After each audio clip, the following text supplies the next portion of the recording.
Bienvenue sur Le cinéma est partout.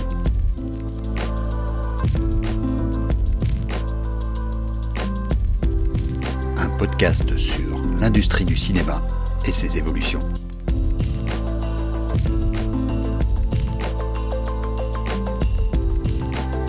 Nous voici arrivés à la dernière chronique de la saison, avant de nous retrouver à la fin août.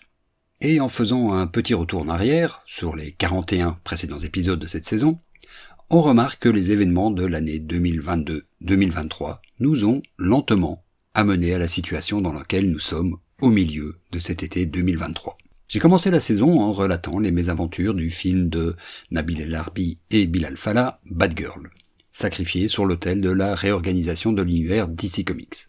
On l'a terminé la semaine dernière avec les difficultés que rencontrent les grandes licences au box-office américain, susceptibles de modifier profondément le business model des grands studios hollywoodiens. Dans le même temps, l'arrivée de la hype, largement exagérée autour de l'intelligence artificielle, a commencé à provoquer des inquiétudes bien plus réelles auprès des travailleurs de l'audiovisuel, au premier rang desquels les scénaristes et les acteurs, aujourd'hui partis en grève conjointe, une première depuis 60 ans. Enfin, l'autre hype du moment, celle de l'explosion des plateformes de streaming, est elle aussi en train de vivre son premier retour de bâton. Disney+ commence déjà à perdre des abonnés, et la concurrence féroce a conduit à une pression accrue sur les prix, et maintenant sur les dépenses de production. Où tout cela peut-il mener l'économie de l'industrie hollywoodienne ? Dans l'état actuel des choses, et compte tenu des faits que je viens d'évoquer, la solution semble être dans une baisse de régime en termes de quantité. À y regarder de plus près, les films qu'on a appelés, en cet été 2023, les flopbusters, ont fait des scores plus qu'honorables. S'ils risquent de ne pas être rentables, c'est d'abord parce qu'ils coûtent trop cher à produire. Alors je sais, on l'a vu, il n'existe en soi pas de films trop chers. Mais à Hollywood, ils doivent tout de même arriver à couvrir leurs frais de production avec leurs recettes. Aujourd'hui, on découvre que les dépenses de production sont trop centrées sur une poignée d'intervenants. Les producteurs en premier lieu, directement suivis par les acteurs. Ces films à ensemble cast surpayés ne sont probablement plus tenables. Un film comme Fast and Furious 10, avec certes ses cascades improbables, mais surtout sa dizaine d'acteurs bankable, arrive à des devis qui ne correspondent plus à aucune réalité commerciale. De même, l'explosion des contenus, surtout sur les plateformes, est en train de toucher les limites du public atteignable. La fragmentation des publics ne cesse de grandir et les spectateurs, noyés dans le choix, finissent paralysés et se rabattent plus facilement sur le choix de facilité, ne pas sauter sur la dernière nouveauté. Si bien qu'aujourd'hui, on approche lentement d'une situation similaire à l'industrie de la musique, où c'est le fond de catalogue, plus que les nouveautés, qui tire les recettes. Le Front social plaide aussi pour un retour au calme. Les scénaristes se retrouvent précarisés par la réduction de la durée des saisons de séries. Et seules quelques stars émergent encore.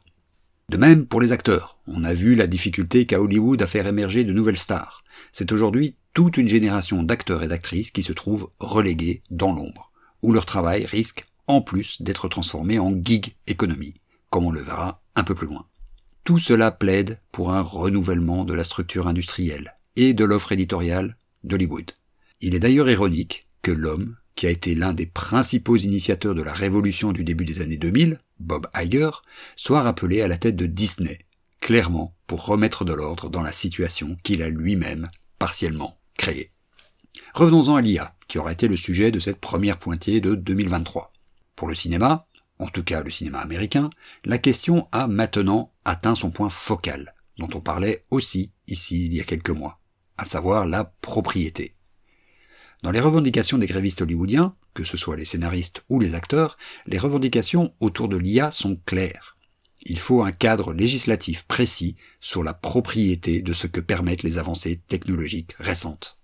Les scénaristes ont peur de voir leurs writing rooms encore réduites par l'adjonction d'une aide par l'intelligence artificielle. Et la question de savoir à qui appartient l'idée issue du travail avec une IA est centrale. Du côté des acteurs, et plus précisément de l'armée d'extras, bruissent désormais les rumeurs que les studios veulent acheter le scan des visages, pour pouvoir ensuite les placer, comme bon leur semble, en post-production, et sans rétribution complémentaire, dans leurs films et séries.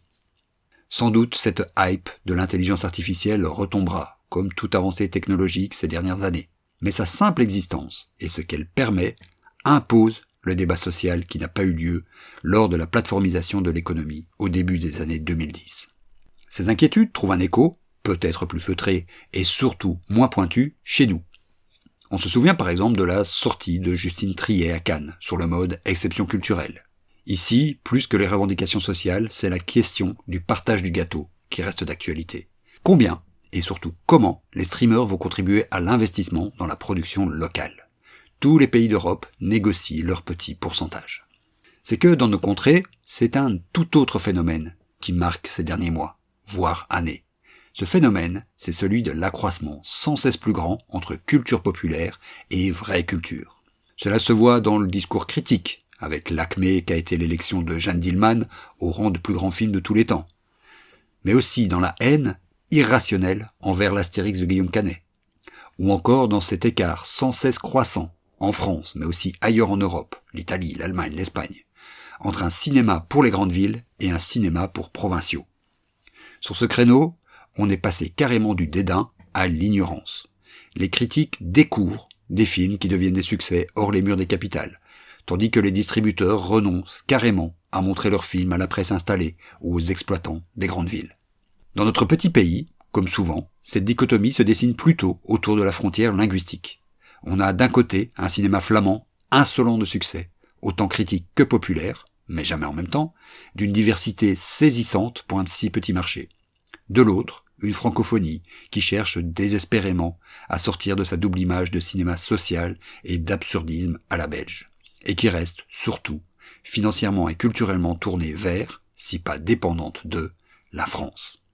Les efforts pour une réelle industrialisation locale de la filière audiovisuelle existent, autant chez les pouvoirs publics, au centre du cinéma ou au fond Wallimage et Screen Brussels, que chez les diffuseurs comme RTBF et RTL. Mais cela demandera sans doute des années, mais surtout un réel changement d'imaginaire autour des cultures populaires de la part de la profession elle-même.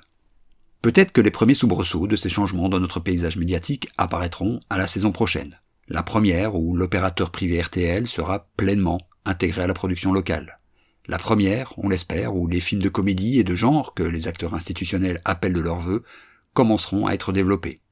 Nous verrons comment tout cela évolue dès l'année prochaine. Une dernière chose plus personnelle avant de terminer cette saison. La fin de saison est aussi l'occasion de regarder du côté des chiffres. À l'issue de cette seconde saison, ces chroniques, sous leur forme podcast ou blog, commencent à réunir un public significatif de plusieurs centaines de visiteurs. Qui plus est, votre temps d'engagement, en écoute et en lecture, tourne autour des 80%, voire des 100%, quand j'aborde un sujet plus polémique. Bande de petits coquins. Je tenais donc à vous remercier pour toute cette attention, sur un sujet aussi microscopique et dans un pays aussi petit que le nôtre.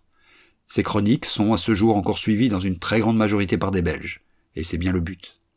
Au-delà de ces remerciements, j'aimerais encore vous demander deux choses. L'une, c'est d'aider à faire connaître un peu plus le podcast en vous abonnant et en le cotant sur votre app de prédilection. Cela aide grandement le référencement. L'autre, c'est de me faire part de vos commentaires, de vos suggestions de sujets et de formats pour les épisodes futurs. Cette trêve estivale sera aussi pour moi l'occasion de réfléchir à l'évolution à donner à ces chroniques, et votre avis est évidemment important. N'hésitez donc pas à m'envoyer un mail à contact@aloresraconte ou via le formulaire sur le site aloresraconte.be. Bonnes vacances.